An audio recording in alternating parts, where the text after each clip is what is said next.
I'm back at the Vance Creek Bridge, this time with a drone and a video production is getting done.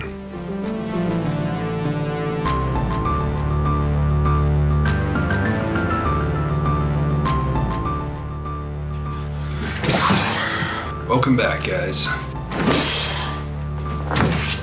I think the next few episodes is going to be all about drone flying, where I've been in the last couple of weeks. Been helping out with the music video shoot, and a lot of it required drone work and pushing my piloting abilities, you could say, to the max. I don't think I showed the drone on the what's in my bag.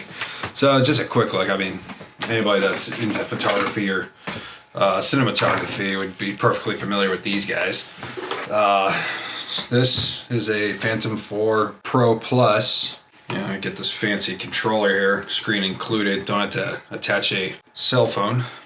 However, I am looking to actually maybe switch this out. Still handy to use. Saw one of those comparison videos comparing the Maverick Pro 2. In terms of image quality, definitely superior to this. There are a couple of things with this, but overall,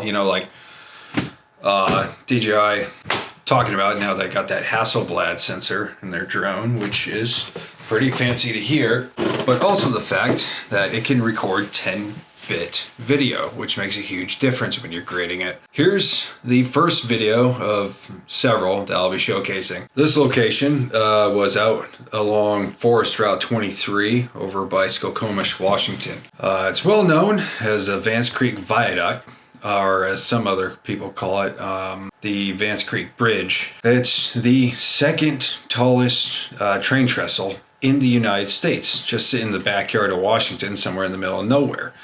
And it's really awesome to go to. Unfortunately, though, if you go there, there is along with the work they did, they took out a bunch of the wood planks that lead out to the bridge to try and keep people from getting onto there, because as a result, prior to this event, several people would be too daring, really, for their own safety on this bridge, doing stupid selfie photos or stunts, or for guys' sake, always wanting to try and pee off the edge. Imagine going that high up. Must be entertaining. A lot of men.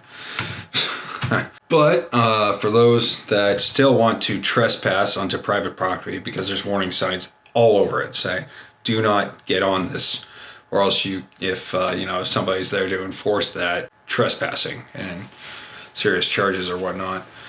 Anyway, here's the video.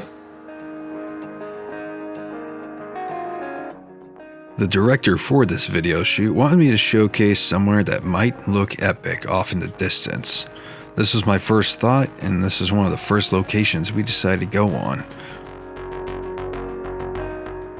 The talent really wanted to make this work and get out there as soon as possible, except one thing was he had a big fear of heights, and it was slowing him down a good portion.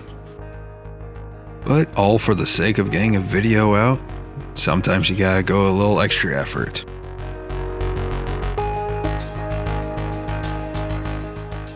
After giving the talent a hard time for a while, he eventually made it out onto the wood.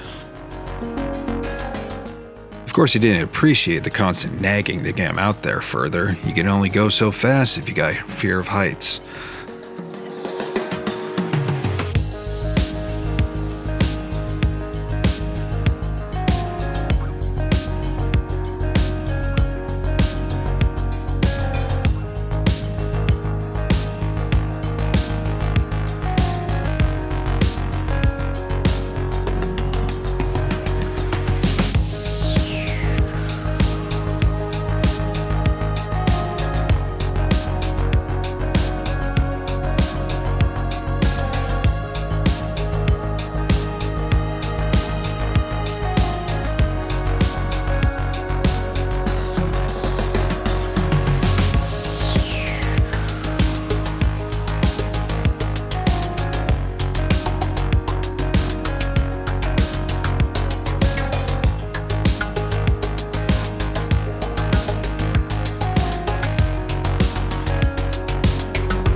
Here's a quick outtake of one of the scenes we were trying to figure out how to do the camera movement.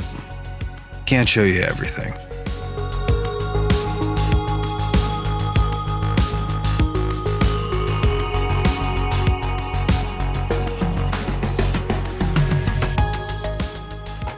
Pretty cool seeing all that. Anyway, drop a comment.